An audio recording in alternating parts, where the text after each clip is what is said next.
And they constructed a thermometer of the temperature. The blue is cold and the red is warm. Now, I show this for a couple of reasons. Number one, the so-called skeptics will sometimes say, oh, this whole thing, this is a cyclical phenomenon. There was a medieval warming period after all. Well, yeah, there was. There it is right there. There are two others. But compared to what's going on now, there's just no comparison. So if you look at 1,000 years worth of temperature and compare it to 1,000 years of CO2, you can see how closely they fit together. Now, 1,000 years of CO2 in the mountain glaciers, that's one thing. But in Antarctica, they can go back 650,000 years. This, incidentally, is the first time anybody outside of a small group of scientists has seen this image. This is the present day era, and that's the last ice age. Then it goes up. We're going back in time now, 650,000 years. That's the period of warming between the last two ice ages. That's the second and third ice age back, fourth, fifth, sixth, and seventh ice age back. Now, an important point. In all of this time, 650,000 years, the CO2 level has never gone above 300 parts per million. Now, as I said, they can also measure temperature. Here's what the temperature has been on our Earth.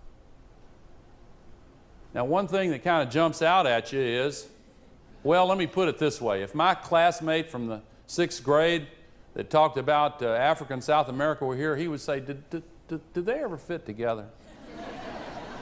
Most ridiculous thing I've ever heard. But they did, of course. And the relationship is actually very complicated. But there is one relationship that is far more powerful than all the others, and it is this. When there is more carbon dioxide, the temperature gets warmer because it traps more heat from the sun inside.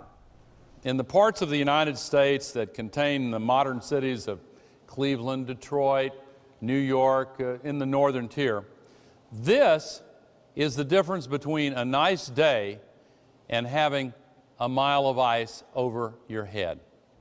Keep that in mind when you look at this fact. Carbon dioxide, having never gone above 300 parts per million, here is where CO2 is now. Way above where it's ever been as far back as this record will measure. Now, if you'll bear with me, I want to really emphasize this point. The crew here has tried to teach me how to use this contraption here, so if I don't kill myself, I'll...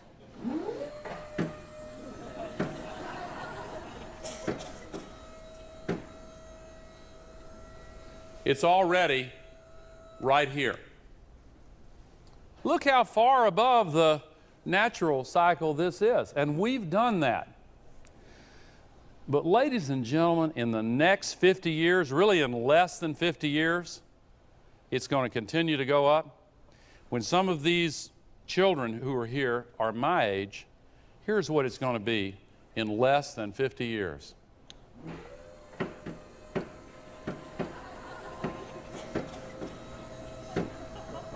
You've heard of off the charts.